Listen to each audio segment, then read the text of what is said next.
Avant de commencer, j'aimerais juste demander aux personnes concernées de ne pas m'attaquer ou me hacker, hein. J'émets juste des faits. S'il vous plaît. Greetings, citizens of the world. This is a message from Anonymous for Elon Musk. Première raison, nous voulions que le public comprenne à quel point la situation est urgente en Irak avant que les médias mainstream ne prennent une direction sérieuse et parlent de la menace de l'organisation de l'État islamique. Une mise en scène mystérieuse C'est un message d'Anonymous pour Vladimir Poutine. Anonymous. pour déclarer une guerre sur Internet dans le champ cyber. Vous allez faire face à des cyberattaques sans précédent venant du monde entier. Les membres d'Anonymous ont déclaré une cyberguerre contre votre régime agressif. Bonjour à tous, c'est Deru et bienvenue pour un nouveau Derutech. Après avoir parlé d'un malware célèbre, d'une plateforme de vente du dark web célèbre, passons à l'histoire d'un groupe de hackers célèbres. Attention, hein, les considérer comme de simples hackers, c'est un peu réducteur. Il faudrait plutôt parler d'eux en tant qu'activistes. Je veux bien entendu parler des Anonymous, groupe dont on entend parler depuis plusieurs années, et encore plus depuis quelques mois. Pour vous rafraîchir la mémoire, je vous encourage à aller voir ma vidéo sur le conflit en Ukraine. Déjà, pour répondre à une question stupide, non, nous ne savons pas qui sont les Anonymous.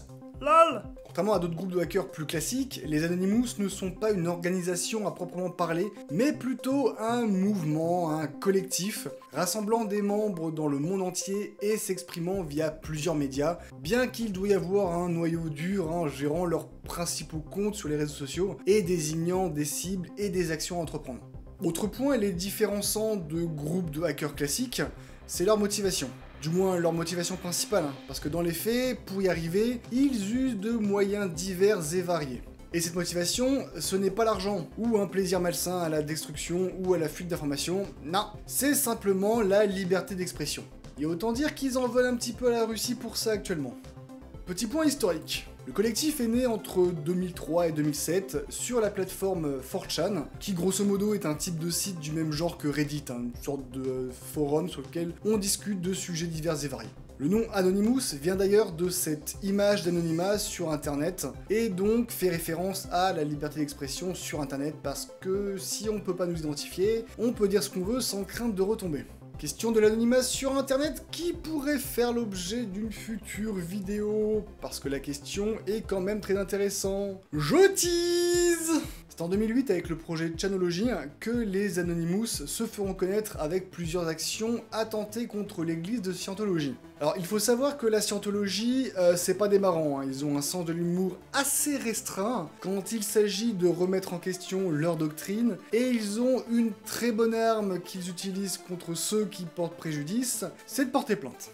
Dès que quelqu'un dit quelque chose qu'ils aiment pas trop, ils portent plainte. C'est d'ailleurs pour ça que le générique de fin de l'épisode de South Park sur la Scientologie ne présente que des John Smith pour limiter les plaintes potentielles. En gros, en 2008, le blog Gawker a posté une vidéo de la Scientologie dans laquelle Tom Cruise vante l'église, ce que la Scientologie n'a pas apprécié et a donc envoyé une ordonnance de cessation et d'abstention pour violation de droits d'auteur. No fun.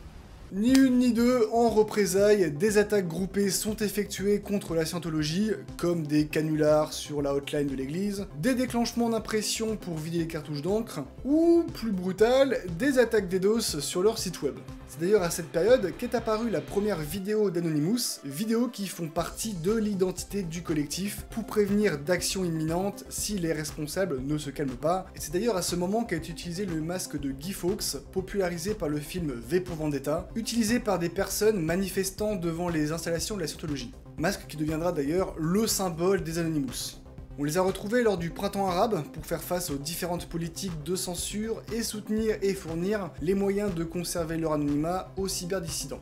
Ils ont également lancé l'opération Blackout contre les lois SOPA et PIPA, des lois sur le droit d'auteur et la propriété intellectuelle, l'opération Mega Upload lors de la fermeture de la plateforme de partage Mega Upload par le FBI, opération qui a eu pour conséquence le crash du site du FBI et du site justice.gov.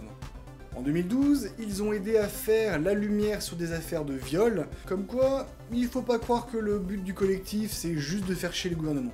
Ça fait un peu, certes les preuves sont irrecevables devant un jury, mais vous ne pouvez pas ignorer ce que des milliers, voire des millions de personnes savent. En 2015, suite aux attentats de Charlie Hebdo et du 13 novembre, les Anonymous ont clairement déclaré la guerre à Daesh en attaquant des sites et des comptes Twitter de l'organisation terroriste. On peut d'ailleurs se demander comment des comptes Twitter liés à des organisations terroristes foutent sur la plateforme sans que ça ait été modéré. Ils ont également pris part aux événements Black Lives Matter suite à la mort de George Floyd et ont publié des documents relatifs à l'affaire Epstein. Depuis 2022, ils sont entrés dans une véritable cyberguerre bien plus virulente qu'avec Daesh, contre le gouvernement russe avec des actions que l'on peut suivre sur leurs différents comptes Twitter, comme des piratages d'entreprises russes, de chaînes de télévision nationales, des fuites de gigaoctets de documents confidentiels ou de documents d'identité, mais également en documentant ce qu'il se passe sur le front et en Ukraine de manière générale, avec quand même un léger gros parti pris. L'avantage des Anonymous en tant que collectif et nous en tant que groupe construit est que tout le monde et personne peut se revendiquer Anonymous. Mais ça peut se retourner contre eux, des personnes peuvent se faire passer pour des Anonymous alors que ce n'est pas le cas. Ça représente bien la situation dans laquelle le collectif évolue, une très grosse zone grise avec des actions illégales, mais pour de bonnes raisons, en fonction du point de vue, et du fait qu'il ne s'agisse pas d'un groupe organisé, en tout cas pas à notre connaissance, il est possible qu'un jour ou l'autre cela se retourne contre eux. Si cette vidéo vous a plu, n'hésitez pas à vous abonner si ce n'est pas encore le cas, à liker pour m'encourager dans mon travail, à partager la vidéo pour qu'elle soit vue par un maximum de personnes et à me rejoindre sur les réseaux sociaux. Sur ce, je vous souhaite une bonne nuit, bonne soirée, bonne journée, et n'oubliez pas... We are anonymous. We are legion. Expect us. La sécurité est l'affaire de tous. Ciao!